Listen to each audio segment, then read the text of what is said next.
हमारे hemifacial spasm centre में बहुत चीज़ बार बार पूछी जाती है जब पेशेंट पहली बार आते हैं।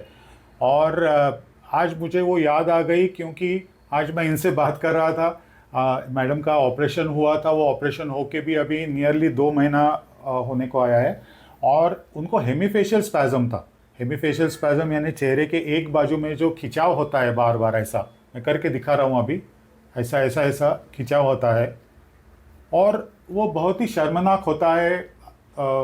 व्यक्ति बाहर नहीं जा सकता है, लोगों में घुल मिल नहीं सकता है, बात नहीं कर सकता है, बहुत सारे प्रॉब्लम उसके साथ आते हैं और ये बढ़ते जाता है। एमवीडी सर्जरी से ये ठीक होता है और इंडिया में एमवीडी सर्जरी का फोकस सेंटर पूना में 25 ईयर्स से हम चला रहे हैं। We have perform more than 3000 MVD surgeries for different diseases.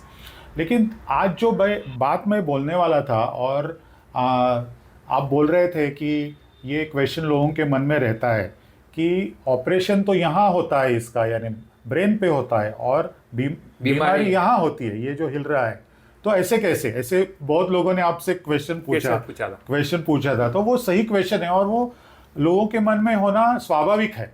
तो इसलिए मैं बोल रहा हूँ कि देखो, अपने दिमाग से जो नस बाहर आती है, जो फेस को सप्लाई करती है, जो अपना चेहरा हिलाती है। जैसे मैं हंस रहा हूं तो ये हिला रहा है, लेकिन इसका कंट्रोल अंदर है।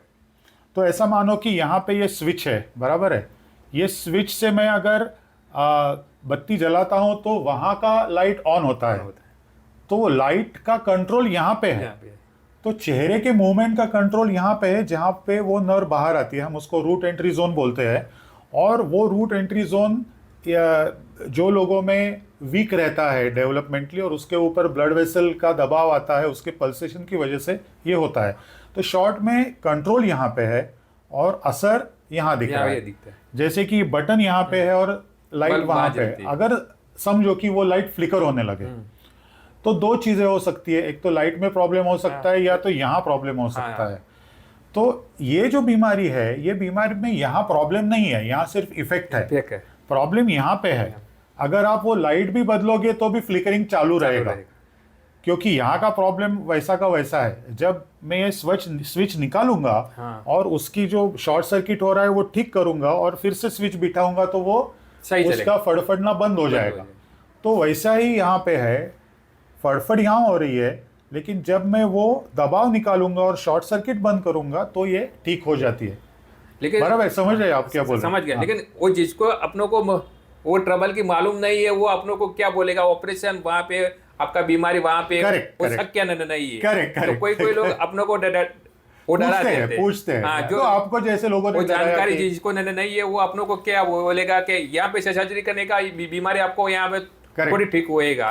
लेकिन जो आदमी ने जो काम किया है उसको पक्का अनुभव है कि भाई ये बीमारी वहां से ही निकलने वाला। तो अभी 2 महीना हो गया इनका, तो स्पैज़म पूरा एकदम ठीक पूरा चला गया। वो 15 साल से हम लोग जितना परेशान था ना, उतना 2 महीने में उससे ज्यादा खुश है। तो आप प्लीज याद रखो कि आम लोग आपको बहुत सारे चीजें पूछेंगे और वो उनकी जगह पे गलत नहीं है, लेकिन उनको मालूम नहीं है। उनको मालूम नहीं है बीमारी क्या है। तो आप यही देखिए कि ये साइंटिफिक रीजन इसका क्या है और ये ठीक करने का जरिया क्या है और बेस्ट ट्रीटमेंट जो टीम बार बार इस पे ऑपरेट करता है वहाँ मिलने की संभावना ज़्यादा होती है। तो रिसर्च के लिए हमने, जैसे आपको मालूम है, बहुत वीडियोस भी डाले हैं अपने यूट्यूब चैनल, प्लीज़ देखिए, उससे सीखिए और फिर डिसीजन लीजिए। सही बात, ठीक है।